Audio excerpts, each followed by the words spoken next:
I'm the why guy. I don't know why you do what you do. What is your motive for action? What is it that drives you in your life today, not 10 years ago, or are you running the same pattern? Because I believe that the invisible force of internal drive activated is the most important thing in the world. I'm here because I believe emotion is the force of life. All of us here have great minds. You know, most of us here have great minds, right? I don't know if I'm in the category, but we all know how to think. And with our minds, we can rationalize anything, we can make anything happen. We can, I agree with what was described a few days ago about this idea that people work in their self-interest, but we all know that you don't work in your self-interest all the time. Because when emotion comes into it, the wiring changes in the way it functions. And so it's wonderful for us to think intellectually about how the life of the world is, and especially those who are very smart. We can play this game in our head, but I really want to know what's driving you. And what I'd like to maybe invite you to do by the end of this talk is explore where you are today for two reasons. One, so that you can contribute more. And two, so that hopefully we can not just understand other people more, but maybe appreciate them more and create the kinds of connections that can stop some of the challenges that we face in our society today. They're only going to get magnified by the very technology that's connecting us, because it's making us intersect. And that intersection doesn't always create the view of everybody now understands everybody and everybody appreciates everybody. So I've had an obsession basically for 30 years. And that obsession has been what makes the difference in the quality of people's lives? What makes a difference in their performance? Because that's what I got hired to do. I got to produce the result now. That's what I've done for 30 years. I get the phone call when the athlete is burning down on national television and they were ahead by 5 strokes and now they can't get back on the course. And I got to do something right now to get the result or nothing matters. I get the phone call when the child is going to commit suicide and I got to do something right now. And in 29 years, I'm very grateful to tell you I've never lost one in 29 years. It doesn't mean I won't someday, but I haven't done it. And the reason is an understanding of these human needs that I want to talk to you about. So when I get those calls about performance, that's one thing, like how do you make a change? But also, I'm looking to see what is it that's shaping that person's ability to contribute, to do something beyond themselves. So maybe the real question is, you know, I look at life and say there's 2 master lessons. One is there's the science of achievement, which almost everyone in this room has mastered to an amazing extent. That's how do you take the invisible and make it visible, right? How do you take what you dream about and make it happen, whether it be your business, your contribution to society, money, whatever it is for you, your body, your family. But the other lesson of life that is rarely mastered is the art of fulfillment. Because science is easy, right? We know the rules, you write the code, you follow those, and you get the result. Once you know the game, you just, you up the ante, don't you? But when it comes to fulfillment, that's an art. And the reason is it's about appreciation and it's about contribution. You can only feel so much by yourself. So I've had an interesting laboratory to try to answer the question of the real question, which is what's the difference in somebody's life if you look at somebody like those people that you've given everything to, like all the resources they say they need. You gave them not a $100 computer, you gave them the best computer. You gave them love, you gave them joy, you were there to comfort them. And those people very often, and you know some of them I'm sure, end up the rest of their life with all this love, education, money, and background, spending their life going in and out of rehab. And then you meet people that have been through ultimate pain, psychologically, sexually, spiritually, emotionally abused, and not always, but often they become some of the people that contribute the most to society. So the question we got to ask ourselves really is, what is it? What is it that shapes us? And we live in a therapy culture. Most of us don't do that, but the culture is a therapy culture. And what I mean by that is the mindset that we are our past. I want to talk to you today about unclutter your mind. We're tempted to live guilty because of past mistakes and bitter over what didn't work out. And we wonder why we don't enjoy life, why we're not passionate about dreams, why we can't sleep at night. It's because our mind is cluttered. You weren't created to live worried, guilty, bitter, upset. If you're going to reach your destiny, you have to clear out the clutter. You can't stop negative things from coming, but you can keep them from staying. You don't have to hold on to it.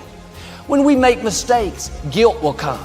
Condemnation, telling us how we don't measure up. You can hold on to it, go around down on yourself, or you can let it go. When you go through a disappointment, something doesn't work out, you can hold on to it, live discouraged, or you can let it go. When the medical report is not good, when the contract doesn't go through, when you're in a legal situation, you can hold on to it, live worried, thinking, what am I going to do? Or you can let it go. You can clear out the clutter. You can get rid of the negative things that are stealing your peace, taking your joy, draining your energy. The scripture tells us to guard our minds. You have to be proactive when it comes to keeping your mind in peace, because all through the day there's clutter. There's noise, there's jealousy, there's hurts, there's offense. They may come, but you don't have to hold on to it. Reinterpreting our past, understanding and knowing that we can move from where we are, that we can begin to design the kind of life that empowers us, that gives us happiness, that enable us to be on top of who we are, knowing that as we begin to explore new horizons and new vistas in life, that as we begin to focus on developing ourselves, as we begin to elevate ourselves and not to follow the crowd, activating the thinker in us and disciplining and putting on hold the emotional part of ourselves. It's not easy, but through practice and practice and practice. Practice makes what? Practice makes improvement. You can always better your best. You can always go beyond anything that you have ever done. You'll never hit a state of perfection. You're always bigger than what you do. And so all you're looking for are new breakthroughs through practice and practice and practice. You'll get better and better and better. And there's still some things that will happen to you that will catch you on the blind side that you did not anticipate. You'll get knocked down, but you won't be knocked out. You'll be able to get to your feet again, be on the ropes, but you'll have a fast recovery rate when you work on yourself. Hard work matters. Why does hard work matter? Well, hard work matters strategic because if you make more phone calls, you do the old adage, right? Show up earlier than everybody else, leave later. But there's something more deep about that. Yes, making more phone calls, seeing more people, being more active, being busier, putting in more hours into something always gives you a strategic chance to be more successful in others because you've increased your odds. You've talked to more people, you're more likely to get more prospects, you're more likely to get more clients or recruits or candidates for your business. So yes, strategically that increases your chances. But something powerful happens when you do things other people aren't willing to do. You begin to believe you deserve to have things other people won't have. And that's what gets you a seat at the table of success. Now once you're there, it's a dogfight. It's a dogfight of skills and talents and luck and faith and circumstance and blessing and all that stuff. But just to get to the table, to get into the room, you have to believe you deserve to be there. And so again, I want to say this to you. The hard work part plays into shifting your identity. That over time, not even that long a period of time, when you're doing the things others are unwilling to do, you begin quietly to begin to believe that, oh, I deserve to be rewarded in ways these other people aren't going to be rewarded because I'm doing the things others won't do. And so the fastest way to change your identity, to change our belief, is just to flat get to work, to flat get there earlier, to flat leave later, to just make more calls, see more people, be more relentless, just pour ourselves into the work, because actually the hard work can in reverse impact our identity. And that's what begins to happen. When you start to do those things they won't do, you begin quietly to change your belief, that you begin to believe, oh, I deserve to sit at the table with these other people who do the things other people aren't willing to do. Solar powered green light. Why? Because now everywhere I go, I got to look over my shoulder to see if someone's there that I lied, cheated, and stole from. And when I'm doing that as a monk, and then just teaching in schools, and then corporate life, and then HuffPo, like you've been working behind the scene for 10 years.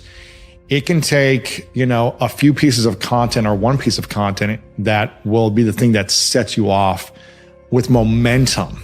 Someone like Rachel Hollis, she spent 10 years writing books and doing events with a few hundred people max. And then one piece of content, a book, launched her. And you had these videos that they all launched. And it took you to another level. So in this book you have now coming out, it's going to be a game changer. I was just reading through it again before I got here.